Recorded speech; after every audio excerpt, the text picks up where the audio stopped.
सर्वप्रथम आप सभी को और आपके समस्त परिवार को आमलकी एकादशी की हार्दिक शुभकामनाएं।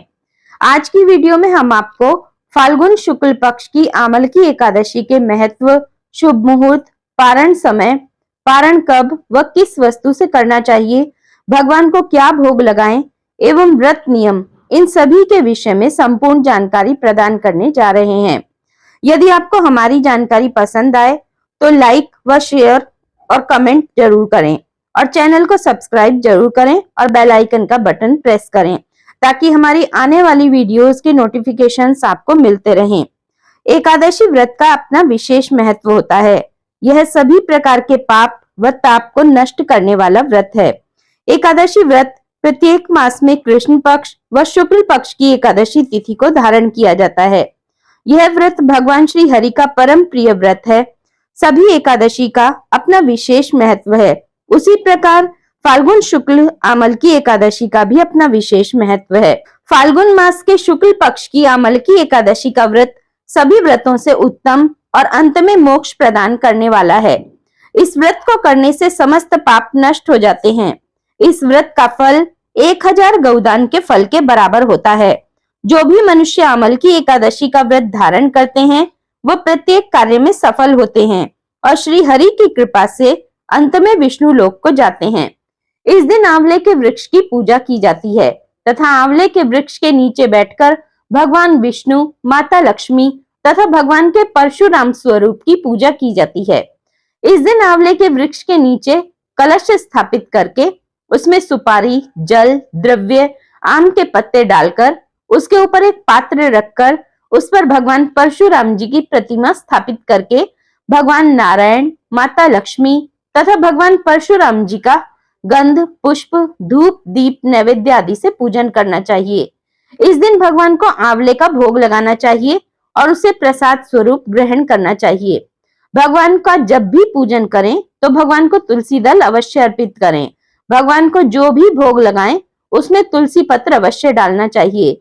इससे भगवान प्रसन्न होकर भोग ग्रहण करते हैं। इस दिन भगवान का सुबह शाम पूरे विधि विधान से पूजन करना चाहिए। भगवान के सम्मुख शुद्ध घी का दीपक जलाएं, आमलकी एकादशी कथा श्रवण करें तथा भगवान की आरती करें। आमलकी एकादशी कथा कहानी के रूप में और लिखित रूप में आपको डिस्क्रिप्शन बॉक्स में मिल जाएगी। इस दिन दिन रात्रि उपवास रहकर व्रत धारण करना चाहिए। यदि आप दिन रात्रि उपवास नहीं कर सकते हैं या आप अस्वस्थ हैं तो आप एक बार फलाहार ग्रहण कर सकते हैं। फलाहार भी सूर्यास्त के पश्चात ही ग्रहण करना चाहिए क्योंकि सूर्यास्त से पहले फलाहार ग्रहण करने से एकादशी व्रत का आधा फल प्राप्त होता है। इस दिन भगवान के नाम का अधिक से अधिक जाप करना चाहिए तथा रात्रि जागरण करना चाहिए। इस दिन भगवान नारायण के स्तोत्र, स्तुति इत्यादि का पाठ करना चाहिए। इस दिन विष्णु सहस्त्र नाम व गोपाल सहस्त्र नाम का पाठ अवश्य करना चाहिए। विष्णु सहस्त्र नाम व गोपाल सहस्त्र नाम पाठ का लिंक आपको एंड स्क्रीन पर मिल जाएगा। इस दिन श्रीमद् भगवत गीता जी का पाठ अवश्य करना चाहिए। श्रीमद् भगवत गीता जी के सभी अध्यायों का लिंक आपको डिस्क्रिप्शन बॉक्स में मिल जाएगा। आइए अब जानते हैं कि आमलकी एकादशी का शुभ मुहूर्त व व्रत पारण का सही समय क्या रहेगा। इस बार एकादशी तिथि का प्रारंभ 9 मार्च 2025 रविवार सुबह 7:47 से होगा और इसका समापन 10 मार्च 2025 सोमवार सुबह 7:46 पर होगा। इस प्रकार सूर्योदय व्यापिनी द्वादशी युक्त शुद्ध एकादशी 10 मार्च 2025 को है।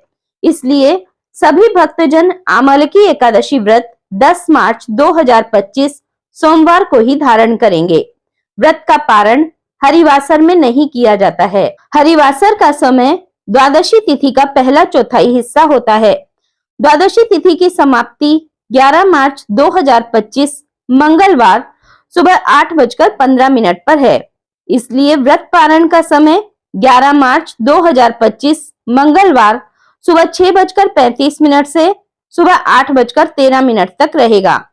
इस समय के अंदर ही सभी को व्रत का पारण कर लेना चाहिए।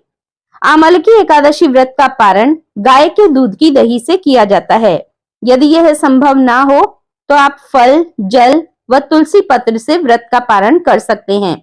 एकादशी के दिन ब्रह्म मुहूर्त का समय सुबह 4:59 से 5:48 तक रहेगा।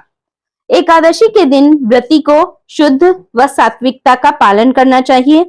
इस व्रत में पूर्ण श्रद्धा व भक्ति भाव से भगवान नारायण, माता लक्ष्मी व भगवान परशुराम जी की पूजा करनी चाहिए। जिस प्रकार वृक्षों में पीपल के वृक्ष को पूजनीय माना गया है, उसी प्रकार आंवले के वृक्ष को भी पूजनीय माना गया है। इस दिन आंवले के वृक्ष की पूजा करनी चाहिए। आंवले के वृक्ष की पूजा करने से भगवान नारायण, माता लक्ष्मी व भगवान शिव की विशेष कृपा प्राप्त होती है। आइए अब जानते हैं शास्त्रों के अनुसार एकादशी व्रत के वो महत्वपूर्ण नियम जिनका हमें पालन करना चाहिए। एकादशी व्रत भगवान श्री हरि की प्रसन्नता के लिए किया जाता है। जो भी मनुष्य एकादशी व्रत रखते हैं और एकादशी व्रत का पूर्ण फल प्राप्त करना चाहते हैं, उन्हें ये नियम अवश्य पालन करने चाहिए। उन्हें दशमी से द्वादशी तक 3 दिन इन नियमों का पूर्ण रूप से पालन करना चाहिए, तब उन्हें एकादशी व्रत का फल प्राप्त होता है। जो मनुष्य एकादशी व्रत रखते हैं, उन्हें दशमी के दिन कांसे के पात्र का त्याग करना चाहिए। वैष्णव सिद्धांत है कि जिस रसोई में मांस बना हो, उस रसोई का भोजन ग्रहण ना करें। मसूर की दाल, चने की दाल, कोंदो, कोई भी शाक, शहद, चावल, दूसरे के घर का भोजन, दोबारा भोजन और मैथुन, इन चीजों का दशमी के दिन से त्याग कर देना चाहिए। दशमी के दिन व द्वादशी के दिन एक बार भोजन करना चाहिए। एकादशी के दिन व्रती को किसी प्रकार की भी क्रीड़ा, मनोरंजन इत्यादि नहीं करना चाहिए। इस दिन सोना नहीं चाहिए, दिन में तो बिल्कुल भी नहीं सोना चाहिए।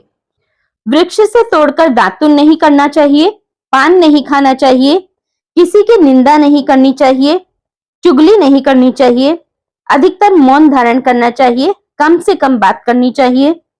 रात्रि भी जागरण करके ही व्यतीत करनी चाहिए। सारा समय भजन कीर्तन में लगाना चाहिए। इस दिन चोरी नहीं करनी चाहिए। वाणी से, तन से, मन से किसी को दुख नहीं पहुंचाना चाहिए। किसी पर गुस्सा नहीं करना चाहिए। झूठ नहीं बोलना चाहिए। भोग या मैथुन नहीं करना चाहिए। एकादशी के दिन एक बार कुछ शुद्ध फलाहार ग्रहण करना चाहिए। जल और दूध ग्रहण कर सकते हैं। जल आप 2-4 बार ग्रहण कर सकते हैं, किंतु दूध और फलाहार एक बार ही ग्रहण करें। फलाहार भी भगवान को अर्पित करके ही ग्रहण करें। दूध और फलाहार सूर्यास्त के पश्चात ही ग्रहण करना चाहिए। मांस मदिरा का सेवन नहीं करना चाहिए।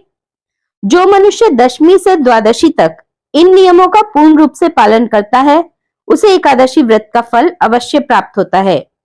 आज की वीडियो हम यही समाप्त करते हैं। जय श्री कृष्णा, राधे राधे, जय लक्ष्मी नारायण।